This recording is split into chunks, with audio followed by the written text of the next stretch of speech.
You have arrived to the Plunge Into Prosperity podcast, where sacred wisdom meets regenerative wealth. I'm your host, Brandi Kolosky of Sacral Capital. Now let's plunge in. Welcome, everyone. I'm in New York City, so thank you for the new background we have going on here. And today's guest here on Plunge Into Prosperity and episode number 26 has spent more than 2 decades turning houses, vacation properties, and commercial spaces into what she calls livable luxury. Over 300 high-end projects nationwide with a global design practice. She's the founder and CEO of Elizabeth Erin Design, the creator of a process called Designing in 5D, as well as her podcast. Please welcome, and I'm honored to have Jodi. Thank you so much. I'm so excited to be here. I've been anxious to get on. Me too. You and I have really connected like sisters, like immediately. And I'm excited to meet you in person sooner than later, for sure. Me So as well. we always ask the same questions as the theme of Plunge Into Prosperity. And that is, what does your version of prosperity look like to you?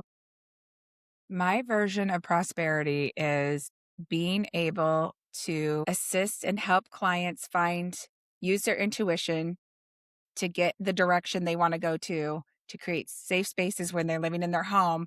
That gives me prosperity. And it also feeds my vivacious appetite for travel. Like, I want to be able to travel. So I'm using the modality of interior design. I use it when I work with friends and different clients too, but it's really just helping people get intentional. I make up my own words too. That's another hidden talent. I just make Me intentional. too. Intentional. I wanted to say Yeah. intentionable too. It's okay. Well, maybe we made up a new word, but they get intentional about their following what their inner knowing is. A lot of times people get so caught up in the noise, they can't see the forest through the trees. And I try and help narrow that down and create visuals that make them go, oh my gosh, that was in my head. How'd you pull that out? So to me, that is prosperity, because I'm doing what I love. I'm making money for doing what I love, which feeds my travel, also legacy for other people and, my kids and their families. So that's prosperable to me. This warms my heart. And, when you are traveling, just remember, everyone, the earth is its own beautiful design and an interior and exterior design as well. And I'm loving a lot of the new designs that are coming out now, like people, these developers using bamboo only to like construct to like these beautiful like Balinese or Costa Rican style. Didn't you say you popped over into Costa Rica recently? I just got a job where I'm going to be going to Costa Rica, helping somebody with their home, and probably, hopefully, the whole community, because they're begging for somebody like me to come down there. So I'm super excited about that. And I am going to Bali for a month. I decided that. So that's funny that you happen to When? mention the two I know. places. Well, I love, if I could be a gazillion different careers, I love architecture and I just love design. And I've been studying and watching all the different creators out there, using so many different materials that I feel that have less, how do I want to say this, less aggression on the body, like, meaning like because we're, like, we're supposed to be grounding and like copper and like using like all these like natural elements. And lately, a lot of the homes are being built, it's just like chemicals and metals and things that just are not natural to our flow states, and they create a lot of static in the body.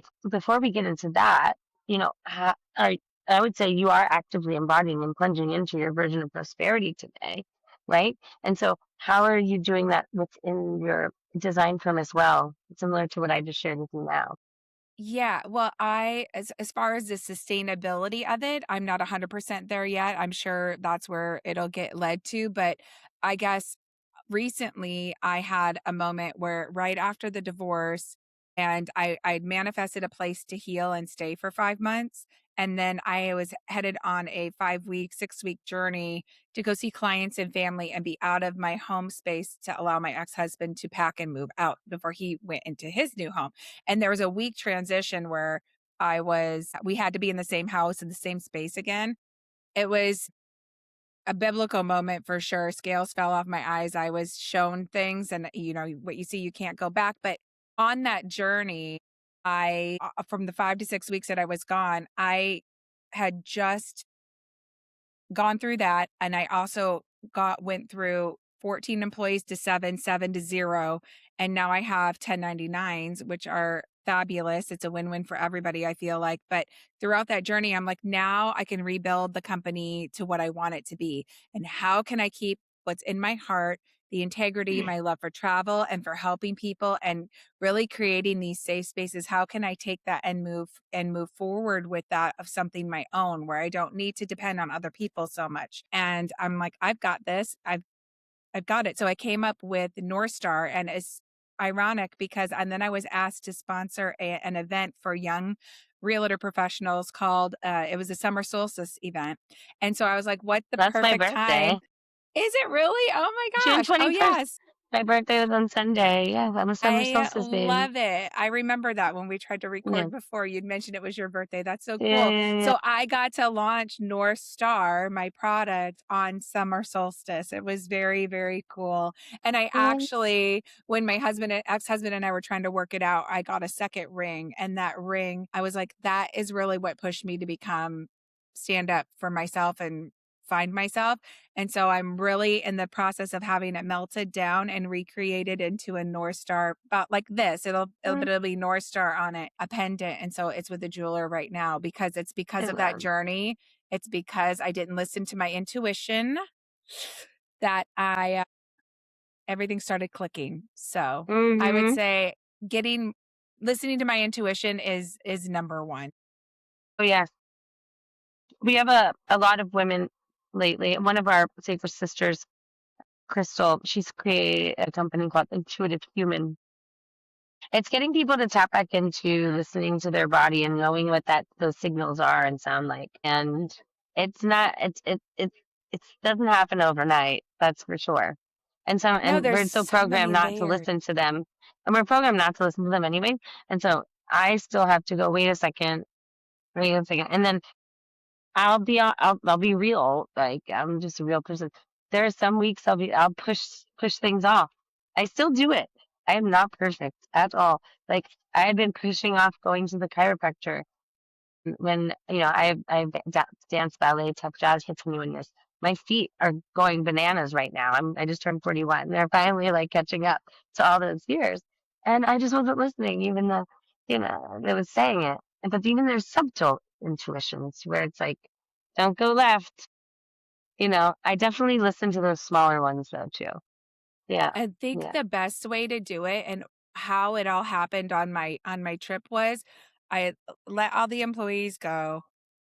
Divorce was done and final. I'm now it's like all your identities have been tied to these different things. And that was my hardest part of letting go of that part of the company. It's like the company can still be. I still had that in my heart. The company can still be. And I'm like, I couldn't see how the company could be without the way I was doing it before. I'm like, I can just reimagine it. I'm like, duh. And so there's just all these layers. And the only way to start figuring out listening to your intuition is to get quiet. I get in a habit of scrolling and doing this. So going on that trip allowed me a lot of quiet time because I drove everywhere.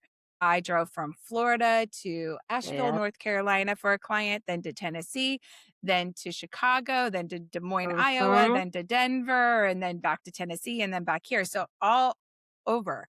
And you just I get a lot of love time that. to I think love when that. you're quiet. Hmm. Oh yes, I love the quiet driving and the quiet. I love driving and I love the quiet time that driving provides as well. I do. It's Yeah. It's uncomfortable because it's quiet, but your head isn't quiet. Your head has all the people, all the things talking, saying, this, you're not going to be able to do this. This isn't going to work. How are you going to do that?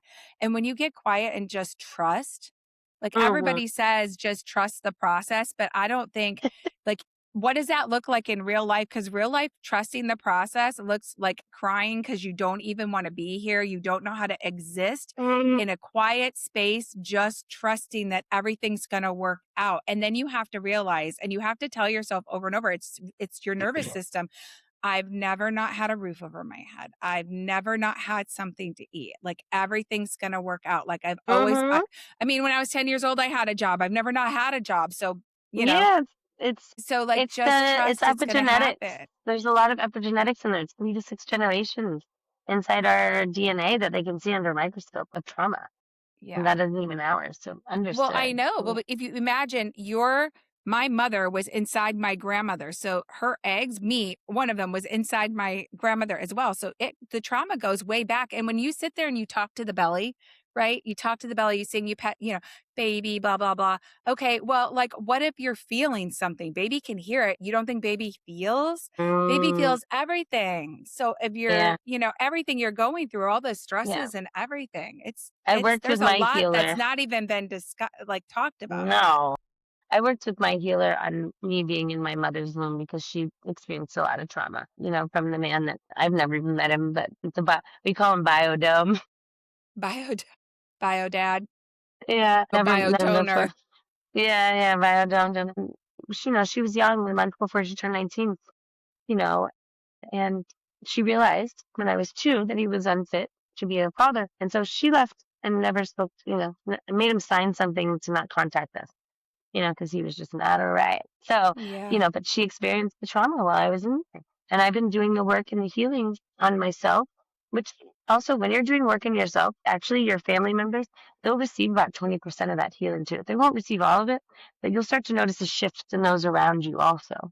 Mhm. Yeah. That's what Hmm. happened when I was doing ayahuasca to get me through ayahuasca. I was literally standing in line the last night with my little cup, and I'm like, "I'm doing this so my kids don't have to." That was the only way I could get through getting that last couple cups down. Yeah, yeah. Oh, it was Well, rough. I hear you. We can go over plant medicine real quick if you'd like. Yeah, I mean, I've been studying plants and healing the body from just like your traditional herbals to your serious, not just plant healing medicines, but there's also what's the frog one. Ketamine, No, the frog one. Frog. ibogaine? No, I don't know that one. there's Bufo. No, Bufo. Right? Isn't that the Okay. frog? Yeah, there's another one. That I one don't is know. apparently supposed to take women out of postpartum in hours versus months. Wow. Yeah, there's just like so much greatness coming out. I don't know if you want to share anything about your journey in your plant healing, if you'd like. It was very interesting. Like the first night, just kind of showing what spirit can do. I was kind of like looking at all the things and getting into all the things, and that was fine. The second night, it was a lot of like they call them surgeries, like where your mouth is moving because when your teeth come in, you get trapped emotions in your teeth as a young child, or like you're laying still and it feels like you're being like worked on, healed, things are loosening up. The fourth night was I couldn't get into it. When I was getting very frustrated and I started crying and I went outside and there was a fire there and I was trying to get Mm, into it and just crying. And then nobody's supposed to talk to you when you're in the medicine because you don't want to take anybody out of it. It's supposed to be very quiet, like nobody. And I was sitting there crying and somebody came and sat, and I thought it was a shaman, one of the shaman that were there. And they sat down on the bench next to me and said, "You are divine, you are light, you are feminine, you are beautiful, you are kind, you are radiant, you are all these things." And then that just made me cry more. And then all the stuff that was coming up is, like father wounds and things like that. And so then, yeah. I finally got sick and then I just went and laid down on my little mat and I woke up and somebody decided to get married. So we were having a wedding. Everybody woke up on their mats and yeah, it was amazing. This couple that It was sounds there, they like something decided to my get man. married. It sounds like something my man would do. Because he hasn't done iOS yet, but and he really needs to. And he knows that when he does it, that he's gonna have to continue the healing. And he's he's done ketamine healing treatments and other things like this, but he Mhm. and psilocybin, but he knows that he's gonna have to go deeper. And he's running a lot of businesses right now, and I'm like, I'm just gonna steal you and take you to Peru, and you just can't say anything about it. There And you I go. have a feeling he might come out of it and go, okay, let's get married. We've known each Yeah, other 20 years. that's awesome. He That was finally, cool. I yeah, love yeah. that. Well, But then thank it you was for it was sharing that. actually another guy that was in the group that came up. He goes, "Did I talk to you last night?" And I'm like, "That was you?" Because I thought it was a shaman. And he's like, "Yeah." He goes, "I got in big trouble." I was like, "Oh, I'm so sorry." But it was that point where he said that, and I just started crying, and I said, because my guides told me, like, I couldn't figure out why I was crying. It was because no man has ever said those words to me before without expecting something in return. Somebody's always wanted something from me. They'd say nice things, but then they wanted things. Or, I mean, even my dad, I'm sure he said at one point that he, loved me when I was a child, but like I was always expected to do stuff. Do you know what I mean? It wasn't just for the pure bliss of just, I want to tell you this because I see your soul. And it was just so Mm-hmm. beautiful. And that's what I realized, like, I have got this, I've got to get myself out of this marriage because it was very toxic Yeah. I for want you to me. put your right hand over your heart and close your eyes. This one is the one you when you shared that one, it was very similar to what I say to myself when I'm either going to sleep or I'm just wanting to just do a really quick reboot. And it's I am loved, I am healed, I am guided, I am respected, I am trusted, I'm abundant, and I am prospered. Yeah, that's And then I'll beautiful. say Thank it you to for the next sharing that. person. You're welcome. And I'll be like, you are healed, you are loved, you are guided, you are trusted, you are respected, you are respected, you are trusted, you are abundant, you are prospered. And then I'll just get if there's more people in the room, I'll just continue doing it like that. It I memorized that little pattern because I feel like it hits all of them, you know, It does. all the It's very different things. powerful if you're in the moment. Like, if you're Mhm. like there trying to work through stuff, like, that is just like, it's what you never heard. A lot of us didn't hear it when we were growing Mhm. up. I know. So Nope, we it was a didn't. very special moment. It was very sweet Yeah. for sure. So you built your entire practice around protecting clients from chaos during a build. I have to ask, was there a specific project, maybe even your own, that showed you exactly Hmm. what could go wrong? And then, you know, Uh-huh. hmm yeah, Oh, yeah. Yep, I was building my own home. I had my company for about 7 years in New Jersey, and then not the full 7 years, but yeah, about 7 years. Then we moved to Iowa, and we just couldn't find a home that was, like, ready to go, so we decided to build. And in the building process, we got recommended a contractor, and the contractor told me he was a good Christian man, and that should have been red flag number 1. I am so hip to red flags now. I never knew red flags before. So I was like, "Okay, circus. great. I This say the is great." circus. Yeah, just, words need to match actions. That's all I've got to say. And we did it just ended up terrible. It ended up in court. It ended up with lawyers. It ended up us, being 60 to 70,000 plus over, which doesn't seem like a lot, but in 2010, that was a lot of money over Yeah, the build. It took away money from a lot of our things. And it wasn't because that I was picking different things out, like the designer was picking crazy stuff. The designer, I had everything picked out in August before we even broke ground. It was because the contractor didn't have things bid out properly. And so now that's why I became the worst version of myself. I couldn't even stand to be around myself anymore. And I had a realtor say to me, she's like, "You need to figure out a way to take these lemons and make some lemonade." And I'm like, "You're absolutely right." Otherwise, I was just spiraling down. I was just yeah. hateful for everything, and it was just so Resent. Yeah, it was just frustrating. Oh, resent. resent. Yeah, Yeah. Well, he yeah. actually gave my ex-husband a book on how to be the king of the household and control your wife in front of me, and then they went out to lunch and left me standing in the house crying. Yeah. My God. Yeah. Oof. Well, let's move on to light, like beautiful light things as well, because that's the Mhm. dark side of the moon. Well, Let's there's go to the. beauty that comes out of it. Like Of course. Well, before I I was got about on to. with you. Yes, Yeah. but I was about to go into Elizabeth and Erin, Yes. your twin daughters. Yes. Yes, I that's the named my light company side. after them. That is I very know. much a light side. That's beautiful, beautiful. And you're a recent grandmother, yes. Yes. Yep. My grandson's 3.5. And then my granddaughter was born just 3 weeks ago. Yes, I remember you saying this. I didn't know it was your second. Amazing. You don't Yes. And even. You're still looking 25. So let's go. woohoo! I love that. You too, girl. Well, they say when you have a boy first, you break the generational curses. And if you have a girl first, you continue the generational traumas. So she had a boy first. So I'm hoping it ends with her. Yes, but we can just start working with them now, on Yes. those pathways. Oh, So, for sure. yes. So, Jodi, this has been a masterclass in what it actually takes to build something, whether it's a room, a company, or your spirit and your path.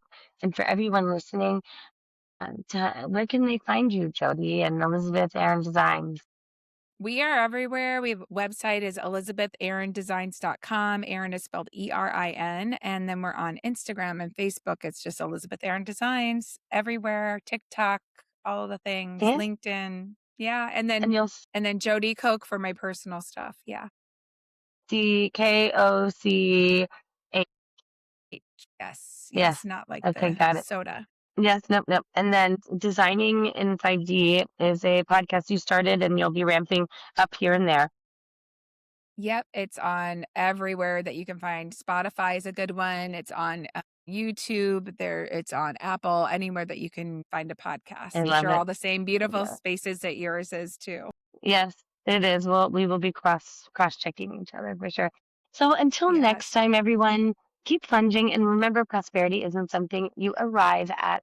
It's something you design on purpose every single day. I'm Brandi Kolosky, founder and GP of Sacred Capital, Sacred Funds, Sacred Sisters, and your host of Plunge Into Prosperity. Keep plunging, everyone, and have a prosperous day. Thank you. Thanks. Thanks for plunging into sacred wisdom and regenerative wealth with us. If your soul and your portfolio just got a glow up, hit subscribe on YouTube, Amazon, Spotify, and Apple. Share it with your crew. Tag us on social and join the movement at plungeintoprosperity.com. I am Brandi Kolosky. Catch you on the next plunge.